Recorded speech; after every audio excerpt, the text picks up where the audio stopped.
కరీంనగర్ జిల్లా హుజూరాబాద్ పట్టణంలోని మధువని గార్డెన్లో బీజేపీ పార్లమెంటు నియోజకవర్గానికి చెందిన పోలింగ్ బూత్ల ఆధ్వర్యంలో సమావేశం నిర్వహించారు. ఈ సమావేశానికి కేంద్ర హోంశాఖ సహాయ మంత్రి బండి సంజయ్ హాజరయ్యారు. ఈ సందర్భంగా బండి సంజయ్ మాట్లాడుతూ అధికారంలో ఉన్నా లేకపోయినా తాము ఒకే మాట మీద ఉంటామని, తుపాకులతో సాధించేది ఏమీ లేదని ఆయన స్పష్టం చేశారు.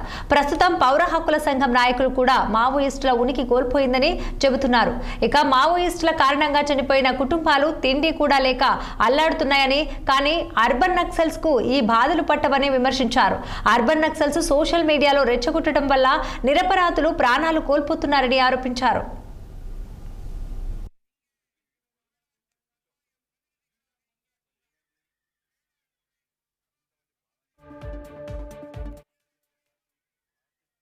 జనతా పార్టీ నాయకులమందరం కూడా మొదటి నుంచి అప్పుడు నక్సలేట్లను ఆ పేరుతో మన మావోయిస్టులు అందరూ కూడా మనం చెప్తూ వస్తున్నాం. మేము తుపాకీ గొట్టం ద్వారా ఏమీ సాధించలేరు, దీన్ని ప్రజలు స్వాగతించరు, హర్షించరు అని చెప్పి మొదటి నుంచి చెప్పుకుంటూ వస్తున్నాం. మేము ఇవాళ ఏమైంది, అంతమంది ప్రాణాలు తీసుకుంటుంది, చాలా మంది మా కార్యకర్తల ప్రాణాలు తీస్తారు, పోలీసుల ప్రాణాలు తీస్తారు, అమాయక ఎస్సీ సామాజిక వర్గానికి సంబంధించి పేద ప్రజల ప్రాణాలు తీస్తారు. మీరు వాళ్ళ లాస్ట్ కు వాళ్ళ నాయకులు పౌర హక్కుల సంఘం నాయకులే మావోయిజం అంతరించిపోయింది అని చెప్పి ఇవాళ ఒప్పుకున్నారు. అంటే ఇన్ని రోజులుగా మీరు గుర్తించకుండా అమాయక పిల్లలను యువతను రెచ్చగొట్టి వాళ్ళ ప్రాణాలను బలిగొనడానికి ప్రధాన కారకులు వీళ్లే, అర్బన్ నక్సల్స్.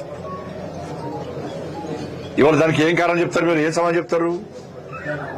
చనిపోయిన కుటుంబాలకు వాళ్ళు ఏడుస్తున్న గోస పడుతున్నారు, వాళ్ళంతా తిండికి లేదు పాపం వాళ్ళకి.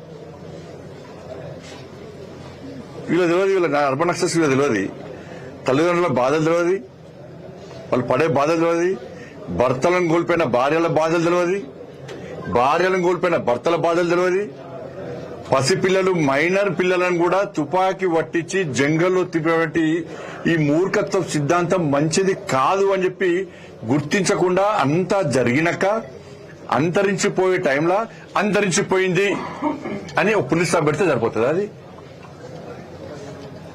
ఇవాళ మాట్లాడండి, మాట్లాడితే దానికి సోషల్ మీడియాలో బండి సంజయ్ టార్గెట్ చేసి చేస్తానని దాన్ని భయపడటం కాదు. నేను అన్న మాట కట్టుబడి ఉండే వ్యక్తిని నేను.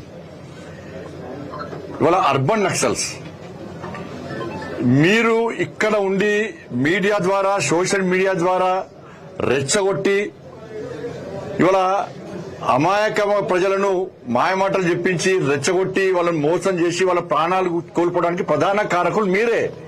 దాని సమాధానం మీరే చెప్పాలి.